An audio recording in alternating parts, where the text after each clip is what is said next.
The tsunami in the Indian Ocean, hurricanes in the Caribbean, droughts in Africa, disasters triggered by natural hazards are affecting more and more people every year. And the future is far from being brighter. Scientists are predicting more frequent and extreme weather-related disasters due to global warming, and some are already linking certain hazard events to climate change. Over the last decade, disasters have claimed over 600,000 lives and affected over 2.4 billion people. Many live in the world's poorest countries, making them more vulnerable to destructive impacts.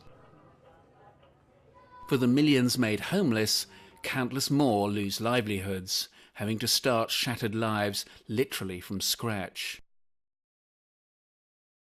Years of development gains are lost, sinking millions deeper into poverty and putting them further at risk, on the firing line for the next wave of natural hazards turning into disasters.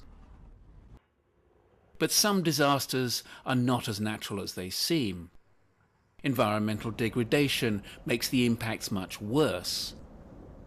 The loss of forest cover on hillsides, for example, means heavy rainfall often creates deadly mudslides, engulfing entire towns and villages and even destroying all trace of them. Rapid urbanization and the lack of urban planning are increasing the vulnerability of the poor people who are forced to live in areas at risk. As unsustainable development behaviours continue to increase people's vulnerabilities, the UN, the World Bank and the Red Cross are engaged in doing more to lessen the dangers.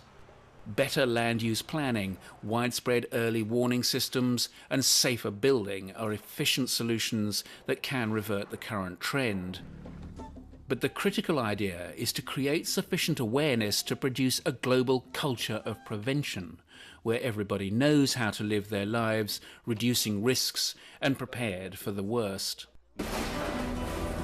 Political leaders, decision makers, as well as local communities and individuals are being urged by the UN Secretary-General Kofi Annan to make sustained coordinated investments in disaster risk reduction as part of today's International Day for Disaster Reduction. The key message this year is that disaster risk reduction begins at school and signals education as a critical first step. Many voices are now calling for disaster risk reduction to become a fundamental part of national school curricula and make schools strong enough to withstand any natural hazard. Children are one of the most vulnerable population groups, says the UN. They are the potential agents for change, but the UN wants every person to be a risk reducer and participate in a global movement to raise awareness in disaster risk reduction. Across the world, communities are now learning how to deal with disaster, building a culture of resilience and creating safety alertness. But it shouldn't take another tsunami to galvanize people into action. We should anyway be getting ready for the next inevitable disaster and so be saving literally millions of lives.